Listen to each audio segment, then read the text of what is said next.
بسم اللہ الرحمن الرحیم۔ السلام علیکم ورحمۃ اللہ وبرکاتہ۔ رمضان مبارک ایک مہمان کی طرح ہماری زندگی میں آتا ہے اور بہت جلد چلا جاتا ہے۔ چند دن رہ گئے، آج دوسری رات۔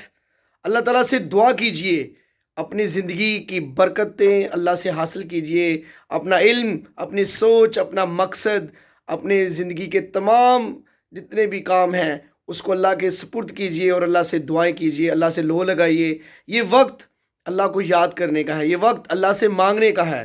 اللہ تعالیٰ اس دنیا سے یہ بیماری ختم کر دے اور یہ وبا ختم کر دے، لوگوں کو اللہ صحت یاب کر دے، ملک عزیز وطن پاکستان کے اللہ حفاظت فرمائے، ہم سب کو اللہ اپنے رحم و کرم پر اپنے فضل میں رکھے، اور یہ اللہ کے بغیر کچھ نہیں۔ اللہ سے لو لگائیے، رمضان کی قدر کیجئے۔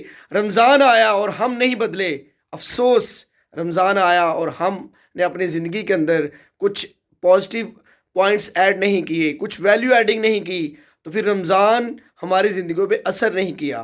رمضان اور قرآن کا ہماری زندگیوں پہ مثبت اثر ہونا چاہیے۔ آئیے ارادہ کیجئے، آئیے مشن کیجئے، اللہ سے لو لگائیے، مایوسی کو کچل ڈالیے، مایوسی کو اپنے پاؤں کے نیچے روند ڈالیے۔ اللہ امید ہے، اللہ سے دعائیں کیجئے، اللہ سے معافی مانگیے، اللہ سے توبہ استغفار کیجئے۔ اللہم انک عفو تحب العفو فاعف عنا، اللہم اغفر لنا والمؤمنین والمؤمنات والمسلمین والمسلمات۔ اے اللہ ہمیں معاف فرما، اے اللہ ہمیں اعلیٰ مقام عطا فرما، اور ہمیں زندگی کی اس دنیا میں بھی اور آخرت میں بھی ہمیں آسانیاں، رحمتیں، برکتیں عطا فرما اور ہمیں بخش دے۔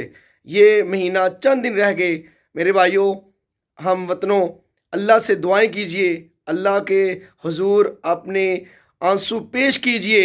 اللہ سب کچھ کر سکتا ہے، لہٰذا اللہ سے اپنا تعلق مضبوط کیجئے۔ یہی مقصد اس رمضان کا، اپنی زندگیوں کو مثبت طریقے سے بدلیے۔ اللہ تعالیٰ ہم سب کا حامی و ناصر۔ اپنا خیال رکھیے۔ السلام علیکم ورحمۃ اللہ وبرکاتہ۔